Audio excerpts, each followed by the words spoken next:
এজন্য রব্বুল আলামিন বলেন, যেদিন কিয়ামতের ময়দান কায়েম হয়ে যাবে, হাসরের ময়দান যেদিন কায়েম হয়ে যাবে, জমিনটা হবে তামার। প্রত্যেকটা মানুষকে 50,000 বছর দাঁড় করায় রাখা হবে। কানা মিকদারুহু 50,000 সানাতিন মিম্মা তাউদ্দুন।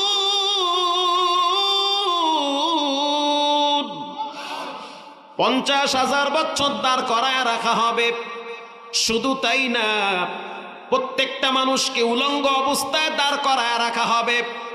রব্বুল আলামিন বলেন, যেদিন বিচারের ময়দান কায়েম হয়ে যাবে, ওই দিন এমন একটা সিচুয়েশন তৈরি হবে, আল্লাহ রাব্বুল আলামিন চিৎকার মেরে হুঙ্কার দিয়া বলবেন, লিমানিল মুলকুল ইয়াউম,